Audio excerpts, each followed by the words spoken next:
Well, good morning, good morning, good morning. Um, we are going live now on LinkedIn, and welcome to this, the first of three masterclasses in leadership influence for internal communication specialists.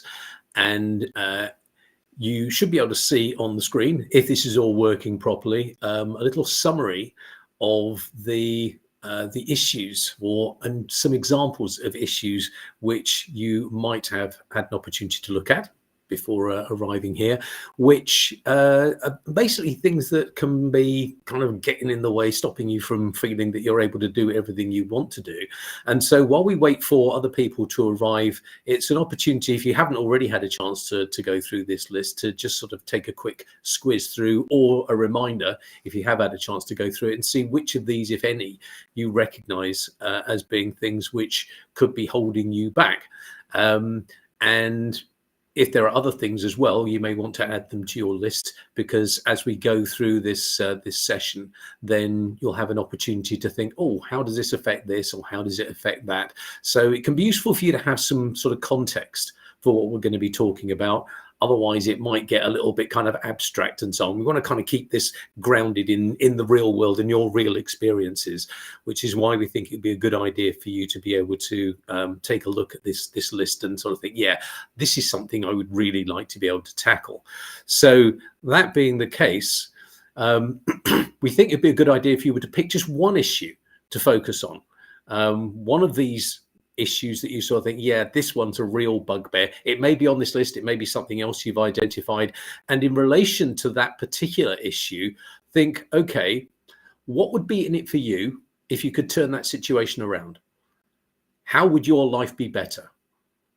That's the first thing. It might be useful to spend just a moment thinking about, okay, well, yeah, what would it be like? How would my life be better? How would my team's life be better? How would the organization be better? And also, how would life be better for the leaders if you were to have that influence that you want but don't currently have?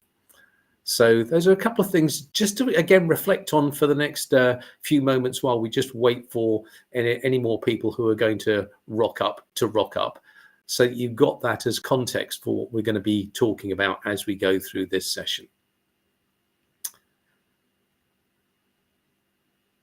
So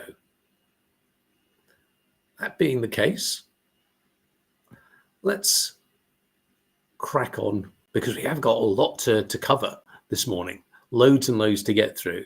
And this is our first ever LinkedIn Live, so it's a little bit new for us as well. We hope all the technology is going to work and everything. But a little bit of context before we get going as to, why is it that this guy thinks he should be talking to you about, leadership influence? Who is he?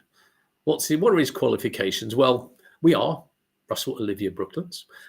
We have been working in this field for 35 years now. Started out as a corporate brand manager for Zurich Insurance, but set up on our own in 1996 as an independent consultant and trainer specializing in internal communication, during which time we've worked with a whole range of different organizations in the corporate sphere, GlaxoSmithKline, Lloyds Banking Group, Airbus, and in the public sector, GCHQ, heart of the British Security Services, the European Central Bank, and the United Nations. So, quite a lot of fairly heavyweight organizations. And in 2010, we were one of the founding directors of the Institute of Internal Communication, of which we are now a fellow. And you might think, well, yeah, but so what? Big deal. Loads of people can rattle off impressive sounding client lists. Why should this guy be someone we should listen to? Well, one of the clues lies in the fact that we refer to ourselves as we. It means we have a rare condition which actually gives us a certain type of neurodivergence, which means we think about the world, we process the world in ways that other people simply seem not to. So we see things that other people tend not to see. We're also extremely well versed in behavioral linguistics, the study of how language affects the way people think, feel, and behave. We've been studying that since 1993. So we have a lot of that we can bring to the party.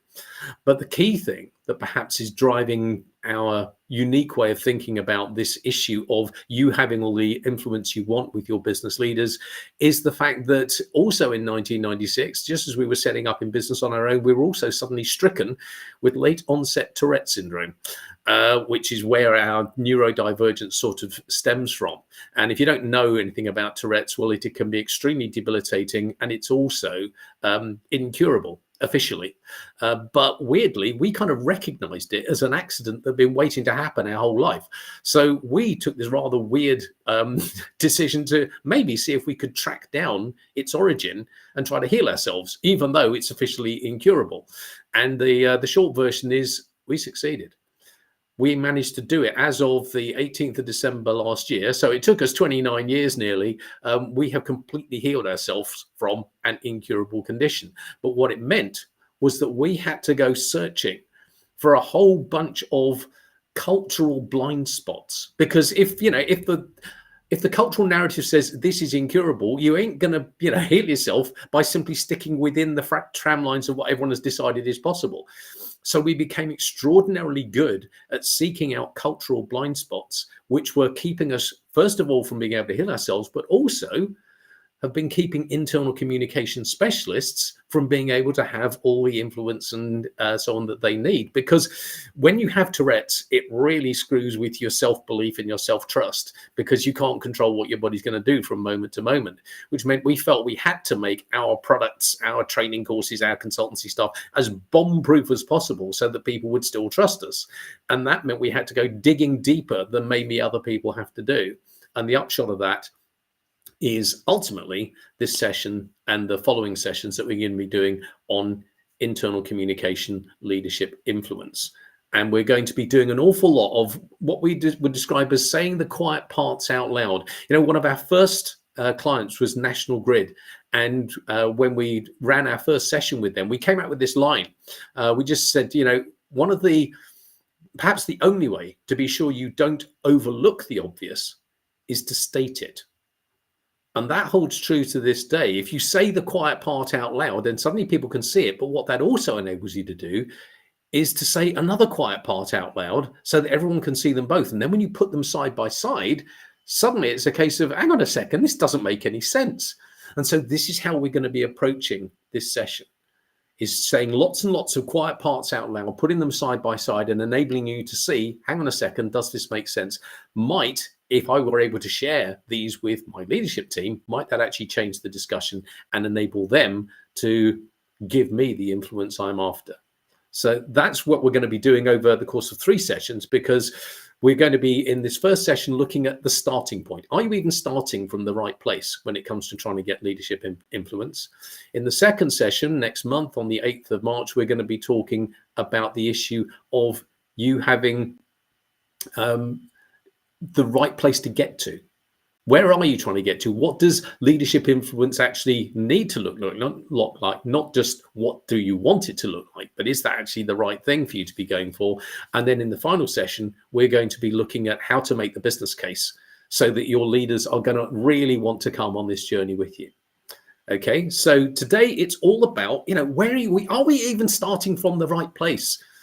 And it turns out that when we think about it, well, oftentimes, logically, where you're starting from is probably where your predecessors left off. When you first joined the workplace, there would have been a particular internal communication paradigm already in place. And it would have had, maybe there was email overload already happening. There was a particular corporate tonality, perhaps. There were subjects that were talked about, maybe others that weren't talked about. The internal communication team, if one existed, had a particular size to it, had a particular remit. All of these things were already in place before you arrived. And then when you joined the internal communication team yourself, you became an internal communication specialist again. That same thing would have been true. So it would have been perfectly logical in some ways for you to have started from wherever you were given to start by your predecessors. And the same is also true of your business leaders. Why would they not have started from wherever their predecessors left off? But the question is, are they starting from the same place as you? Did they ever do that? In fact, are they even starting with the same place as each other? If they started work in different organizations, maybe their mindset, their attitude, the paradigm that they just took for granted was different in different places. So maybe no one's actually starting necessarily from the same place as anyone else. And that can be problematic, because if we just tell you a very quick story, it's quite a famous Irish folk tale, or it's sometimes referred to as an Irish joke. And if you're familiar with it, you'll know it's very, very short. If you aren't, then we'll just quickly run through it. It's about an Englishman who's lost in the middle of rural Ireland. He's trying to make his way to Dublin, and he hasn't got a clue where he is or which way to turn.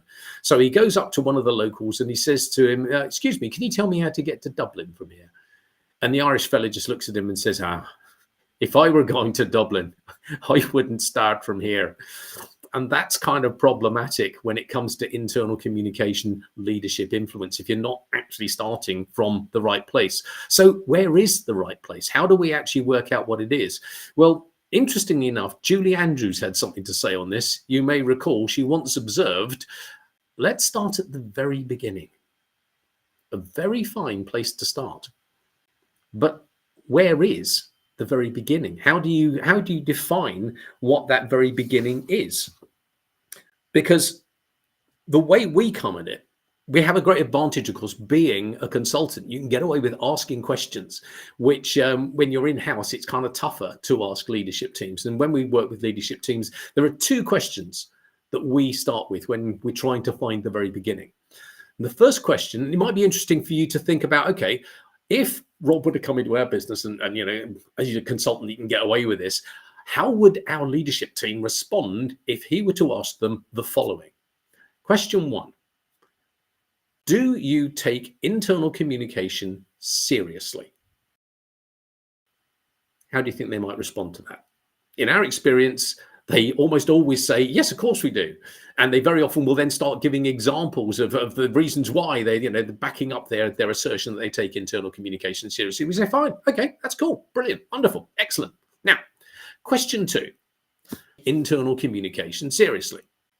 Enough. And that's when people's faces kind of go, oh, or some people break into huge smiles because they know they've just had their bluff called, But at the same time, well, let's be honest about this. Hang on a second. Just how seriously is seriously enough? Seriously enough for what?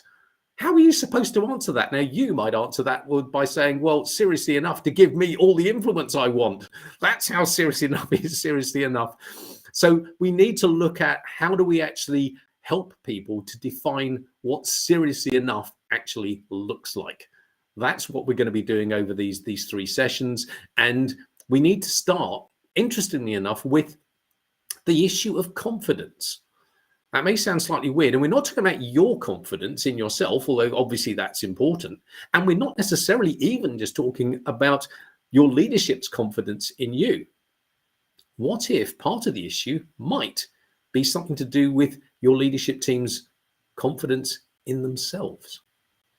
Because when we're working with internal communication teams, so often we get called in because the manager says something along the lines of, I want my team to have more confidence.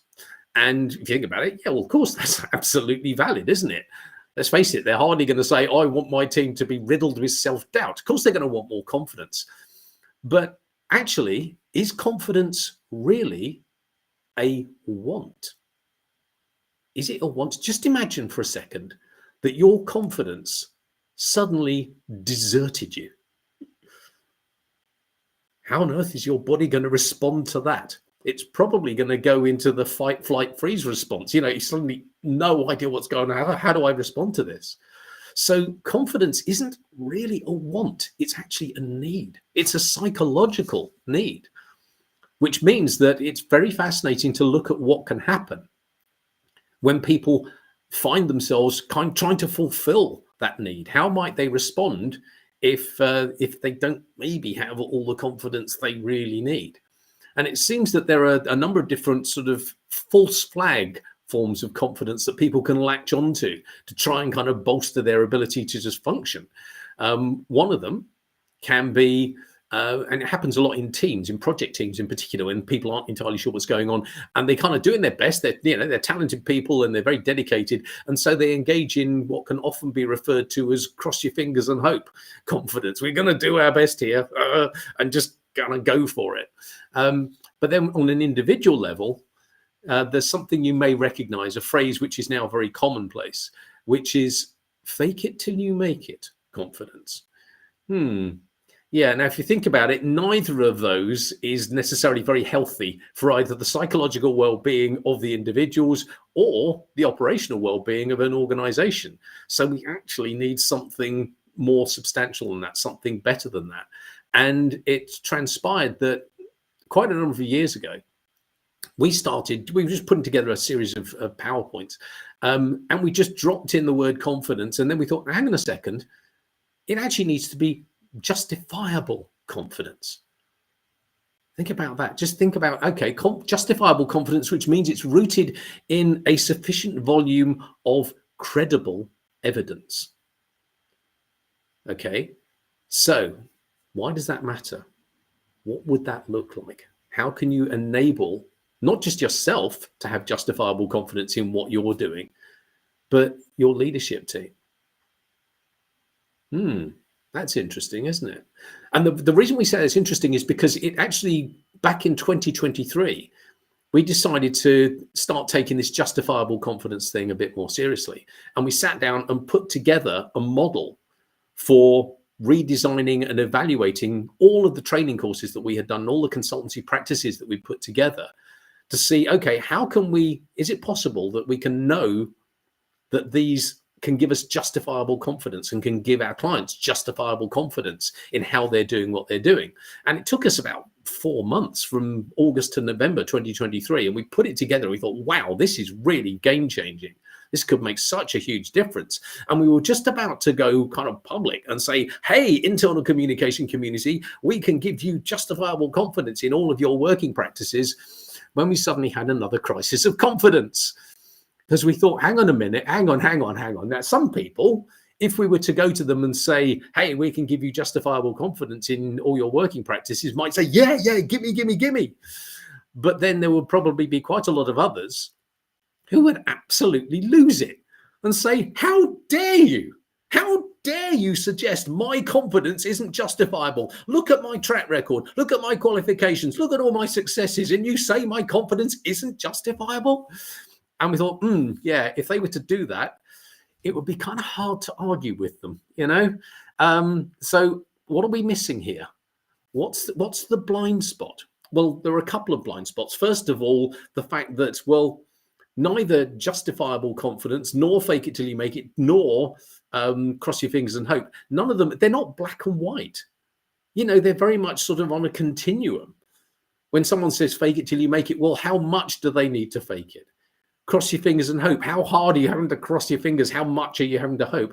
And if your confidence is justifiable, well, how justifiable is it? So there's a continuum here for all of these different types of confidence, which have sort of justifiable confidence down at one end, and at the other end, either fake it till you make it or cross your fingers and hope, or whatever other sort of false flags people are latching onto. And so we realized that if you think about yourself and how much justifiable confidence you have, it's quite possible that you will have really very justifiable confidence in some aspects of what you're doing, and maybe in other aspects, not so much. That's fairly typical. The thing is, it's possibly also typical for your leadership team as well, is it not? They're not going to be immune from those very human ways of being just because they've been promoted to a board of directors. So this is something we can maybe use to start edging our way towards establishing the kind of influence you want.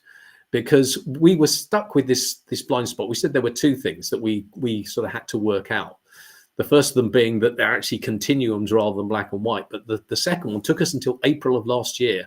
And suddenly we had this massive light bulb moment, which was that, hang on a second. Yeah, if people have got justifiable confidence in their abilities as internal communication specialists, and yet they haven't got all the leadership influence they want, what's missing? What is the blind spot here? How can this be? And then we realized the kind of dull Homer Simpson moment that it's not that your confidence isn't justifiable. It's that maybe that isn't enough on its own. It's not enough that your confidence is justifiable unless and until it is also shareable with your leadership team. If your leadership team do not share in that justifiable confidence, they're not going to give you all the influence that you want, are they? That's not going to happen. So that's what we need to crack. How do you make first of all, your confidence justifiable, or as justifiable as it can be if it isn't already? And if it is already, how do you make it shareable with your leadership team? How do we make that happen? And there's actually a third thing that we also need to do, because occasionally we have worked with very senior internal communication managers and directors who've been in post for 15, 20 years in the same organization. And they say, well, my leadership team do trust me completely. And we ask them, okay, how did you achieve that? That's brilliant, because loads of people would love to know how you did it. And unfortunately, the way they've done it, we say unfortunately, it's not bad that they got that trust, but the way they've gone about it is by building that trust over years and years of developing those relationships with those particular business leaders. Now, that's not a bad thing in itself, but there are two potential challenges. First of all, what happens when a new broom comes to town, comes to the boardroom? They have to start all over again, rebuilding that over goodness knows how many months and years to get to the point where they have that trust. So all the time they're doing that, they still haven't got the influence they need with that particular leader. So that can be a challenge. The second thing is, hang on a second, why should you have to do that? Why? Does the head of finance, the CFO comes in, a new CFO comes in, do they have to spend years and years and years building up the right to just do their job? No. The head of HR, the head of IT? No. So why should you have to do that? That doesn't make any sense whatsoever. So maybe we need a better way of coming at this. And what we'd like to suggest is that better way can start by you having the same criteria as your leadership team when it comes to your justifiable confidence. Because if you're using different criteria from your leadership team, and if they're not giving you the influence you want, that's probably what's going on, then you're never going to get there. So we need to work out, well, what do those criteria need to look like? And in our experience, it seems that, well, one way of coming at this is to make sure that all of your working practices are fit for purpose.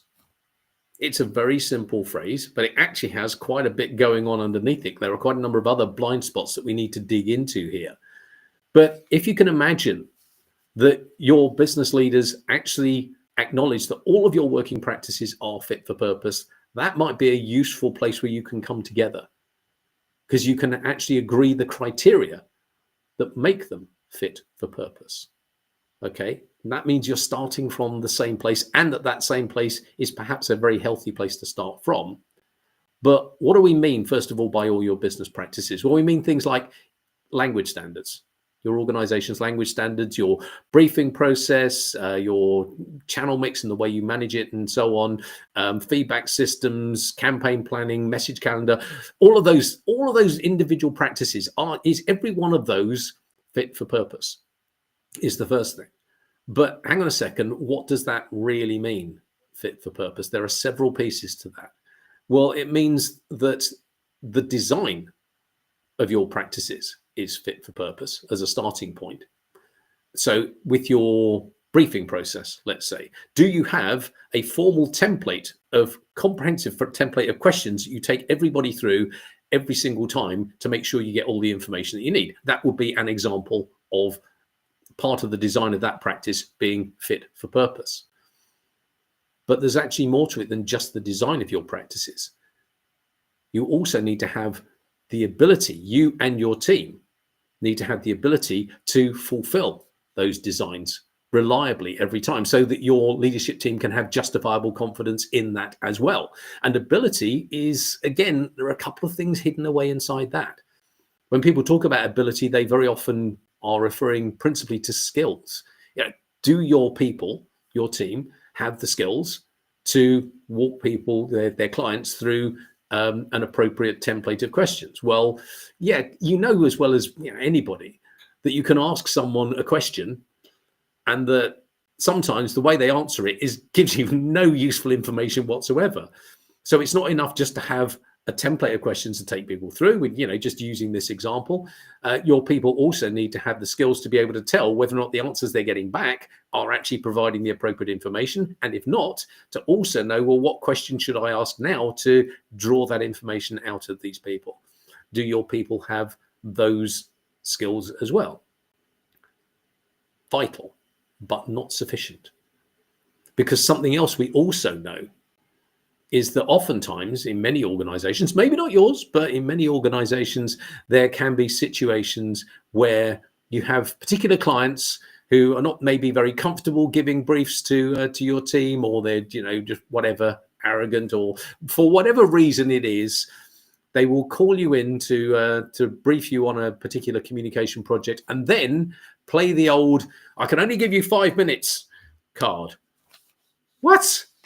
Well, it doesn't matter how skillful you are. There's no way you're going to be able to take an effective brief in just 5 minutes. You will not have the ability to give your leadership team justifiable confidence unless there are also business policies in place which can guarantee that you get enough time to do your job. Otherwise you're hiding to nothing. So business policies which will back you up in the same way that, let's say, that manager would never be able to get away with saying, oh, I can't be bothered to do my budget returns this month. No, you do your budget returns. It's not your choice. You don't get to decide that. The business policies say this is how you do it. And you need something similar to that with internal communication as well.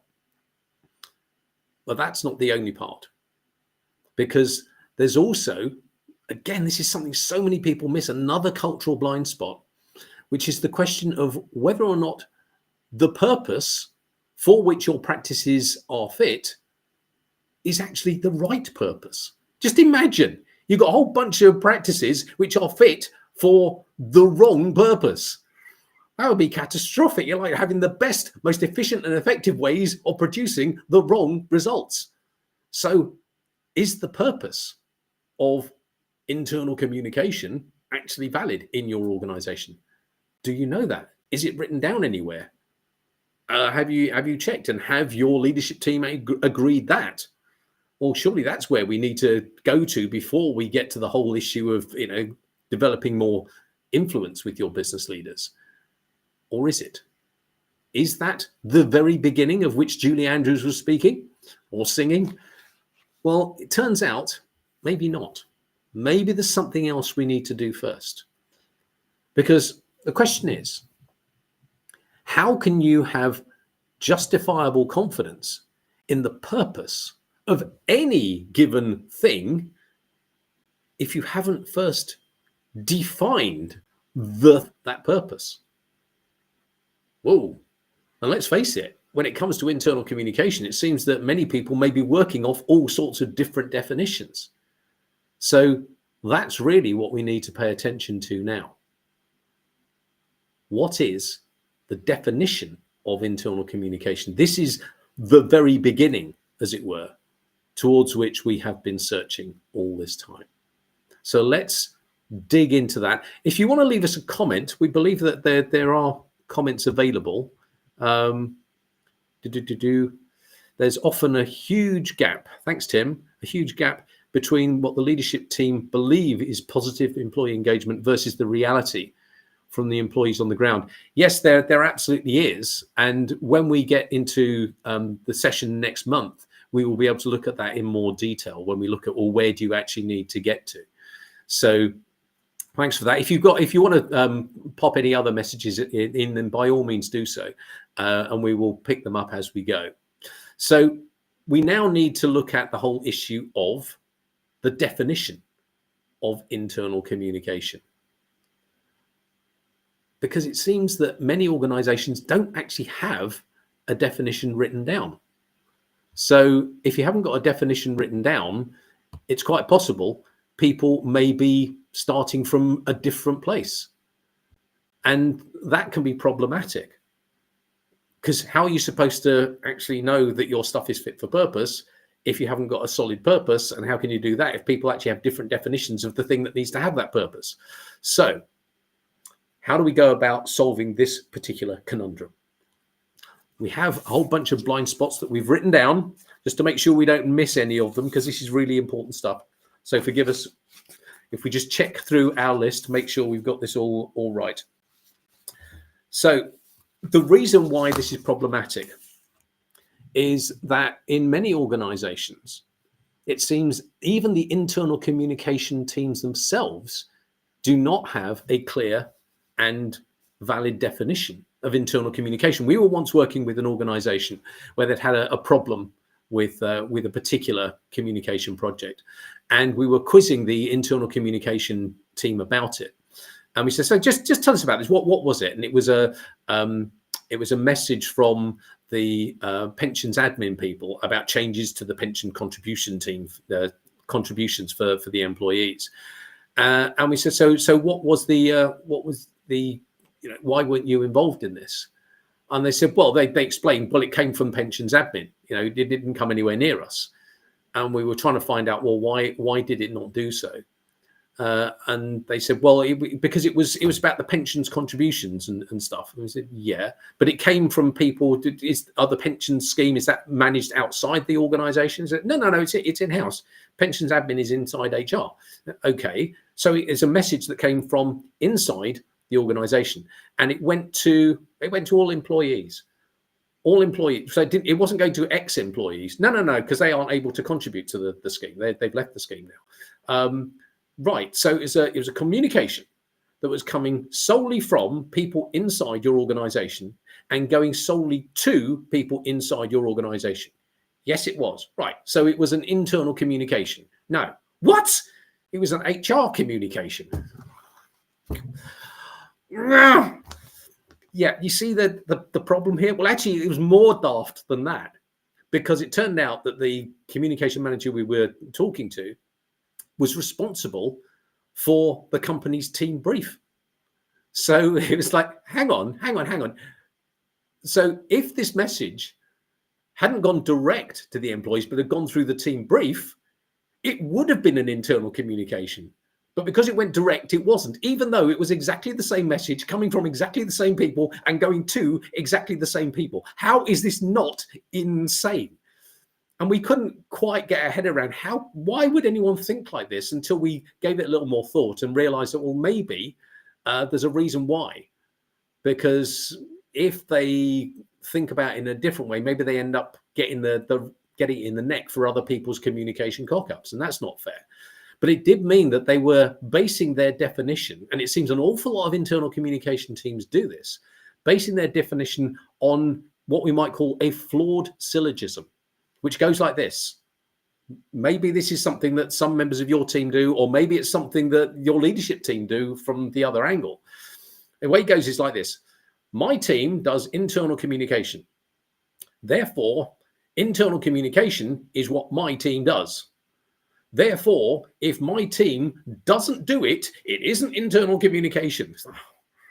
Yeah, but there's a certain sort of weird logic to it, but it doesn't actually serve you if it enables the very definition of internal communication itself to change moment to moment on the whim of a pensions administrator. It's got to be stable. It's got to be something in which you and your leadership team agree and can have justifiable confidence in.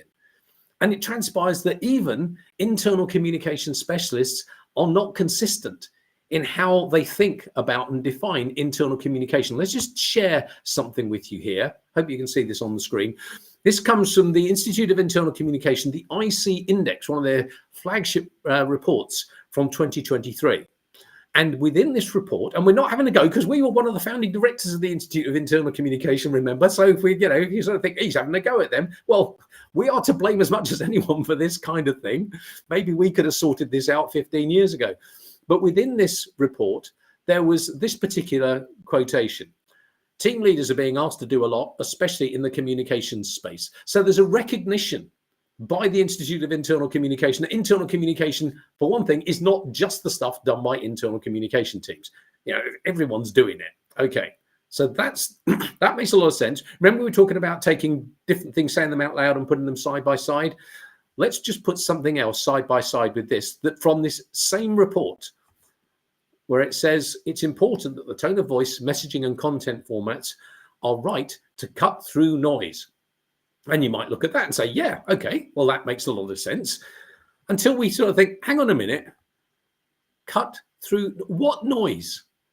What noise does internal communication format and blah, blah, blah need to cut through? If not the noise of everyone else's internal communication, which you're talking about in the same report.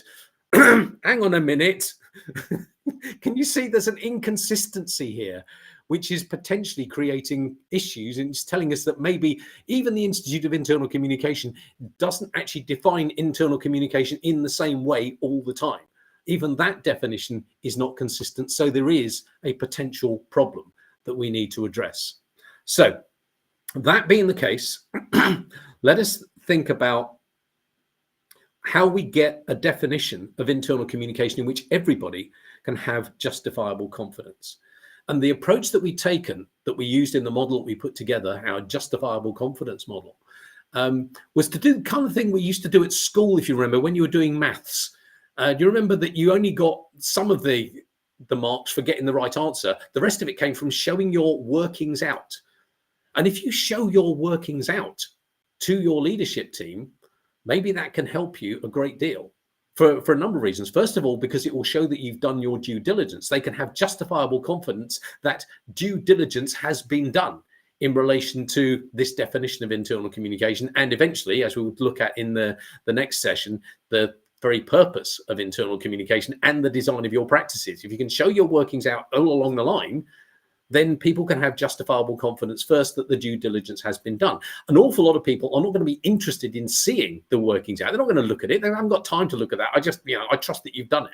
But some people may say, well, actually, I do want to look at it. So you can show it to them and they can go through it and they can get even more justifiable confidence because they can see how you've arrived at this definition, this purpose, this design of your working practices, because they can see the workings out.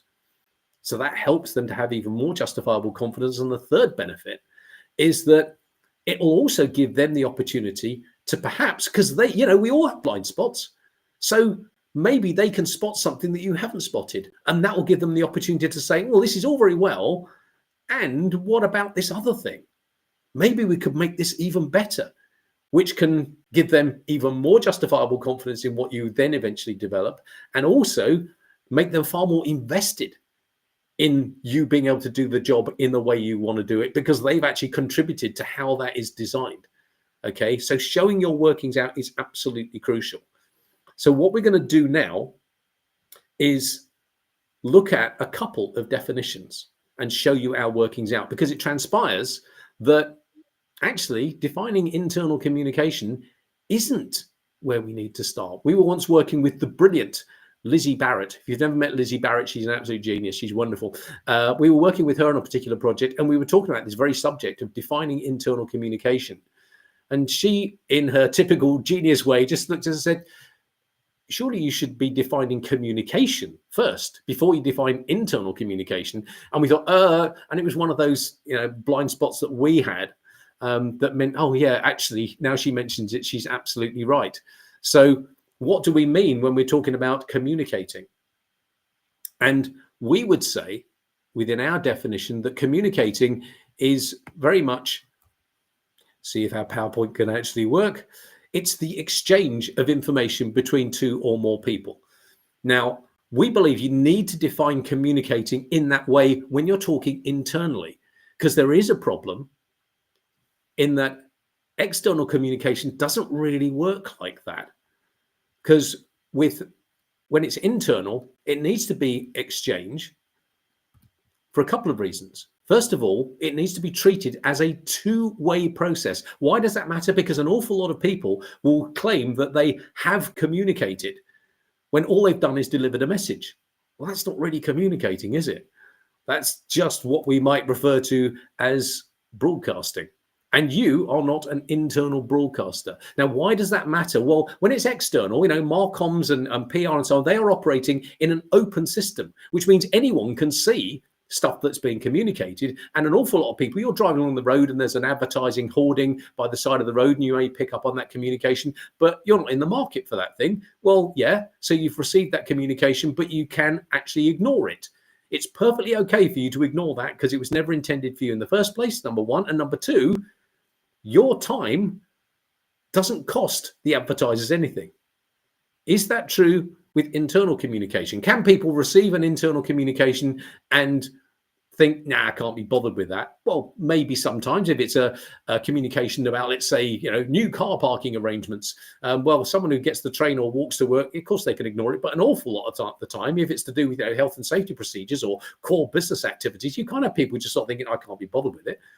But not only that, you've had to pay those employees for their time that they've spent receiving it. So if you waste their time with communications they don't need and can't use, then you've got a problem. You've wasted the organization's money. So that's problematic from that perspective. But there's also another issue, which is that if a company is advertising, I don't know, a new phone or a Taylor Swift concert or whatever, someone who's receiving that might think to themselves, well, I haven't got the money for that phone. Well, that's their problem. Or I haven't got time to go to that concert. That's their problem. But if you want employees to do things and they say, well, I haven't got what it takes to do it, that's not their problem. That's the organization's problem. So you need to actually check, first of all, when it's internal, that people are up for doing whatever's being asked of them. And number two, are able to do it. And that's why it has to be an exchange. You cannot just dump a message on people and think, right, I have communicated. No, you haven't. You have to get feedback. It's not like, oh, there's communication and there's feedback. No, feedback is part of the communication process. It has to be when it's internal. Does that make sense? We hope it does. So it's not, you cannot apply marketing and PR principles to internal communication and expect to get away with it. So those are the workings out that we can provide you for communicating. But then how do we define internal communication? Well, we would define it as follows. We would say that it is all communicating that goes on inside an organization. It's not just the stuff the internal communication team does. It's not even just the stuff that line managers do. It's all communicating that goes on inside the organization. And people might say, hang on, whoa. No, that would mean that, someone comes in from their weekend and one of their colleagues says, oh, how did your daughter's piano recital go at the weekend? Or is your mother's shoulder getting better? That's not internal communication. That doesn't count, surely. So, okay, so we need to go further and acknowledge that it doesn't include social chit chat. So we would say that internal communication qualifies as such if it directly or indirectly enables your organization to fulfill its very reason for existing. That makes it legitimate internal communication. And some people might say, well, hang on a second, what do you mean by indirectly? What's going on there? Well, an awful lot of internal communication, of course, is not necessarily to do with core business activity. It's to do with things like helping employees to know how to book holidays or claim expenses or report a broken piece of equipment and. So that isn't directly enabling the organization to fulfill its raison d'etre, but it is doing so indirectly by enabling employees to manage their relationship with their employer. So this is how we define internal communication. Does this make sense? Would you like to offer an observation on that? Because the reason this is so important is that if people are doing stuff which isn't actually meeting this definition, there's, apart from anything else, a risk of crying wolf, of just saying stuff for the sake of saying stuff. And when you do that, of course, there's a further risk down the line that you're not just wasting people's time and the organization's money there, but that people might not pay attention next time when the communication is relevant to them. So again, we need to make sure that our definition of internal communication is really tight and really focused. There's something else we'd just like to pick up on, and as far as this definition is concerned, which is really, really important. Quite a number of people who signed up for this session, we noticed, had job titles such as internal communications manager, internal communications business partner, internal communications project manager, whatever. The key thing there is that there was an S on the end of the word communication. Disaster. Get rid instantly. You want leadership influence, get rid of the S. Because if you think about it, communications are outputs, essentially. Do you want to just be responsible for managing outputs? Or do you want to be responsible for managing the business discipline? Do you want to have influence over the way the business discipline itself is conducted? If you're only interested in outputs, then fair enough. But we feel that actually internal communication specialists need to be responsible for the business discipline itself, for managing that, for having influence over the way in which it is conducted, not just within the internal communication team, but across the organization. There's an increasing call for line managers, wanting to be better supported when it comes to the communicating that they have to do. So if you leave an S on the end, then there's a risk that people subliminally will just sort of think, oh, well, they're just a content provider or a content producer.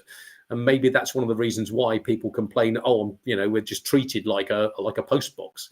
Well, yeah, get rid of the S and maybe that'll go away, because if you are an internal communication manager, well, no one's going to think, even subliminally, that you're responsible for only one communication. So they have no choice but to think of you as being responsible for the business discipline.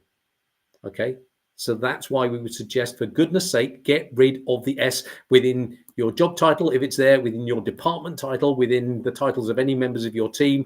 Lose the S. It can't do you any harm. Leaving it there is potentially going to hold you back.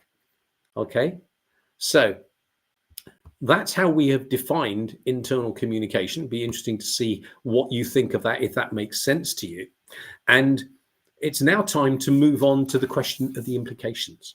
What does this mean if we define internal communication as being all communicating that's happening, which has the purpose of enabling your organization to fulfill its reason for existing? So what? Why does that matter? Well, what it means is that, first of all, internal communication is so much more than many people appreciate. It includes meetings and meeting minutes. It includes project plans. It includes policies and procedures we were talking about earlier. Those are internal communications. Project plans are internal communications. So many, budget reports are internal communications, if you think about it. So it's so much bigger than many people appreciate. And the other reason that matters so much is because if you think about it, when you look at internal communication in the round, everything except the social chit chat, which is what it really is, then it means that it provides a huge amount of the raw material with which people are thinking about their work. And it affects the way they feel about it as well. And that's really important to recognize, that, that raw material is going to be influencing the quality and efficiency of every other business activity. You sit at the heart of business efficiency and effectiveness. You sit at the heart of brand value when you are actually managing not just outputs, but the way in which internal communication is conducted as a business practice. So it can massively change the role that you have to play and your potential influence. There's something else that we need to recognize, which is that it is also the only business activity that every single person in your organization does. Think about it. Not everybody manages people. Not everyone manages budgets. Not everyone manages IT systems or does sales or any other business activity except for internal communication. It is the only one that everybody does. And therefore, this is critical. It is the only business activity which is subject to two truth gaps, which are fooling an awful lot of people and may well be holding you back in terms of your leadership influence. And the first of those truth gaps resides in the phrase, anyone can do it. Now, if you think about it, because internal communication is the only business activity that everybody does do, then that statement, anyone can do it, cannot be anything other than literally true. It has to be, because everybody does do it. Therefore, anybody can do it. However, we all know that the very phrase, someone says, come on, anyone can do that. What they're implying is that it takes no specialist skills or insights to do it as well as anybody else and as well as it needs doing, which means an awful lot of people might think that, well, they can do your job every bit as well as you can, because it doesn't take any specialist skills to do it. Anyone can do that. Maybe that's one reason why you're not taken as seriously as you would like to be, because people unconsciously are thinking that way without even realizing they're doing so. There's no malice behind it. It's just kind of the way the English language works. But there is another problem, of what happens when people think anyone can do it, that they fall through that gap between the literal truth of the phrase anyone can do it and the colloquial falsehood, because we all know from email overload and death by PowerPoint, goodness knows what else, of course it isn't true that anyone can do it as well as anybody else or as well as it needs doing. That we know is not true. But when they fall through that gap, they can very often end up in a second truth gap, which resides in the phrase, well, I should be good at this because anyone can do it. Now, there's a real problem there, major problem, because the word should is also ambiguous. If we were to say to you, for example, that, when you're driving your car, you really should be stopping at red traffic lights, shouldn't you? Of course you should. Or on a crowded train, you should give up your seat for a pregnant woman, shouldn't you? There, the word should is implying a sense of duty or obligation. However, what if someone were to come up to you and ask you, oh, well, I'm flying to Paris from Heathrow next week. How long should that take? And you sort of think, well, a flight from London to Paris, that should take about an hour. It should take about an hour. Are we saying that that flight has a duty and obligation to take that amount of time? Not really. That's not what we're suggesting there. When we say it should take about an hour, what we mean is it would be reasonable to expect that it probably will take about an hour. So we have these two very different meanings of should. On the one hand, duty, obligation. On the other, reasonable expectation. So if your leadership team or your clients or anyone else in your organization is telling themselves, I should be good at this, because anyone can do it, which meaning of should are they paying attention to? Interesting, is it not? They may think they're paying attention to the reasonable expectation because anyone can do it. But actually, they should be good at it because they have a duty to be good at it, especially your business leaders. Of course, they have a duty to be good at internal communication. It's a key part of their job for which they're being paid good money, and everyone else is relying on them to be good at it. So, of course, they have that duty. But is the expectation actually reasonable? Let's just spend the last few minutes thinking about whether or not it is reasonable to expect your business leaders and anyone else to be good at internal communication. What could possibly make that reasonable? In order to understand this, we need to go back to 2003, when the human genome was finally mapped, and all the people who did it won the Nobel Prize and so on. And they discovered something rather remarkable, you may or may not remember, which was there seemed to be huge swathes of DNA that didn't seem to be doing anything. So there's loads and loads of research that's been happening over the course of the last 22 years to try to understand, okay, what does this DNA actually do? And in the early years, there were various different reports that would be published in the newspaper, on the news, TV, and so on, where they discovered, the ginger gene or the smart gene or the skinny gene or whatever. Obviously, those were just the kind of colloquial meanings that were the colloquial names that were given to these different genes. And then some things went a bit quiet. But there was something that happened, just 5 years ago, where they discovered something else. Unfortunately, it happened during the pandemic, which means that it kind of got lost in all of the mayhem that was going on at the time. But what they discovered was something which is now known as the internal communication gene. This is unique to human beings. And the way it works is like this. It stays dormant when someone's sort of growing up, when they're at school or university. But when they leave school or university and go out to work, this gene will kick in at that moment and enable absolutely anybody to just instinctively, because it's part of their DNA, just instinctively know exactly how to identify what needs communicating to whom, when, and how in any business situation they ever encounter without anyone ever having to teach them. Brilliant, isn't it?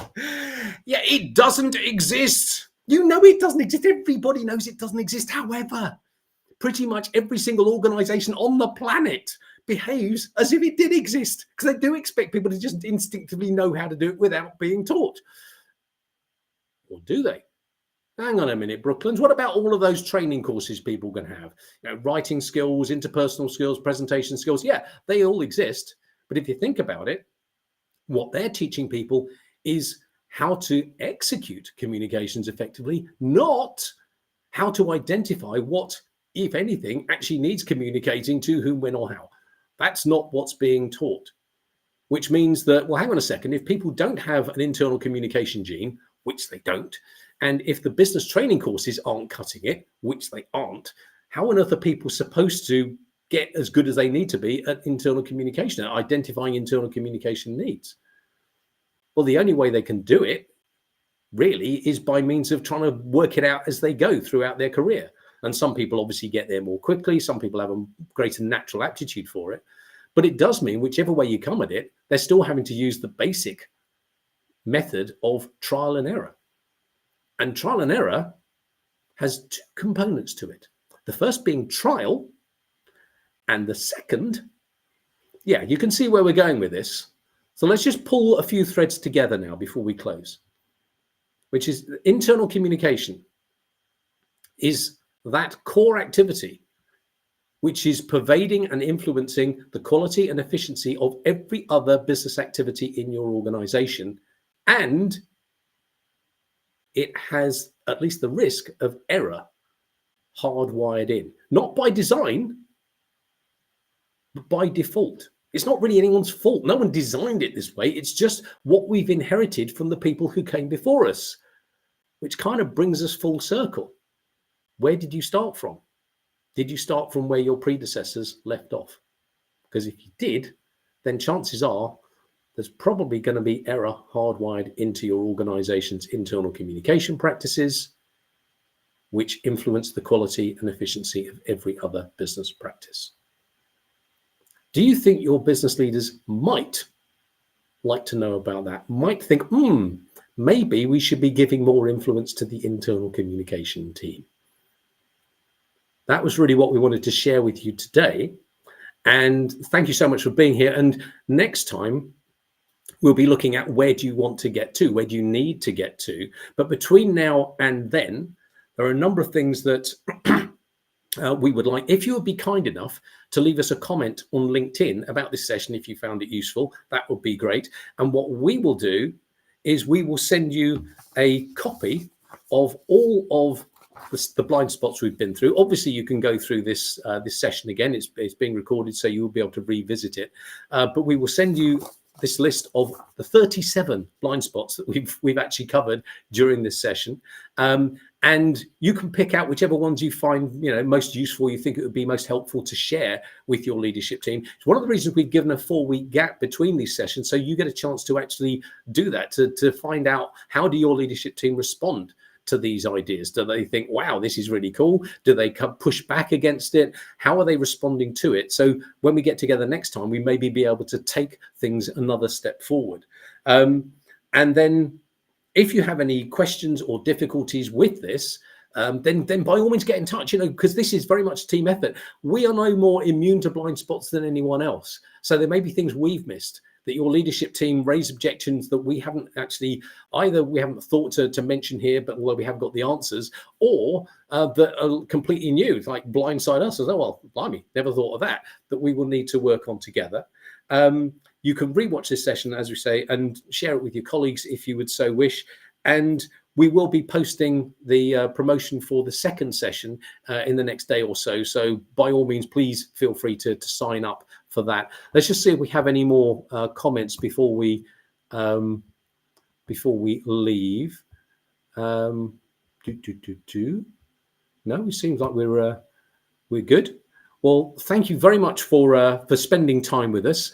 And if any questions occur to you over the course of the next few days, by all means, just send us a DM and we'll be happy to answer them for you. Okay. Hope you've enjoyed this session. Hope you found it useful. And fingers crossed, we'll see you next month. Cheers.